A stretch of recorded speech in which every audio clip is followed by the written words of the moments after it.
Because there were thousands out there and we only had 60 or 70 places, we asked them to sit down in rows, and I counted 10 rows, and in each row there was over 120 children. I walked up and down and I marked them with a bit of black pen on their hand or their forehead, which ones to come in. And I could only take 60 or 70 that day. And you think, well, you know, what's going to happen to the rest? And you knew they would die.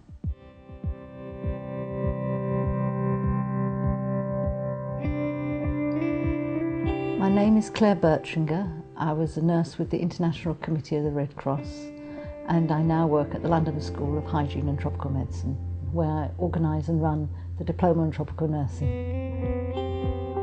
People remember me for the clip that was shown on Michael Burke's film back in 1984 when I was running a feeding centre.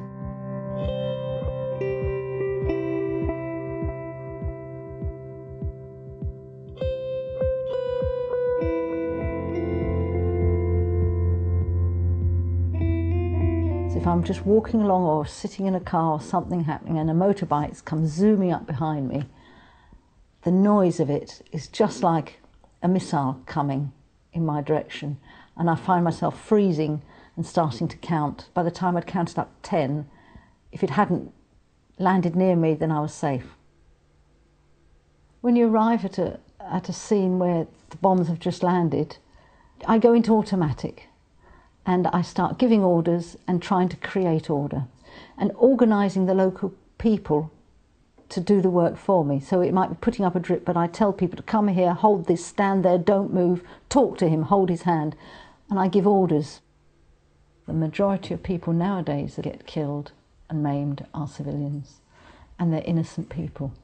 A butterfly mine is about that size, often brightly coloured, looking like a toy.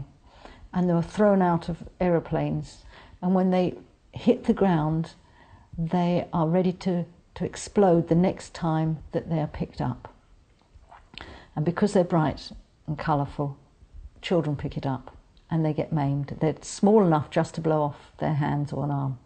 And this girl had arrived, and one hand had been blown off, the other one was sort of hanging on by a few sinews. And although I knew there was no way that hand could be saved, and I cut off the sinews, and that was just the finality of having to cut her hand off.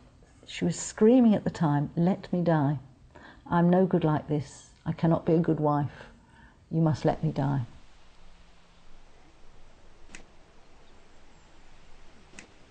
I have nightmares practically every night. I will wake up at night at 3 or 4 in the morning with some horror that has happened. And often I don't know why I've woken up, but it's a startle reflex that's woken me with a memory. Sometimes I can remember what it is, but it will be something horrific. I know that if I don't sleep well, which often I don't, I've got enough time to rest and relax. So I don't have to be on antidepressants and sleeping tablets. I'm quite an eccentric person in certain ways, so people think. And it was very difficult for people to understand me. So I decided just to blossom and to be and to enjoy life.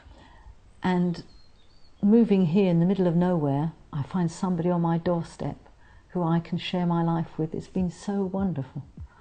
And it's lovely to come home at night and have somebody who is my own to enjoy and to share what I've been doing.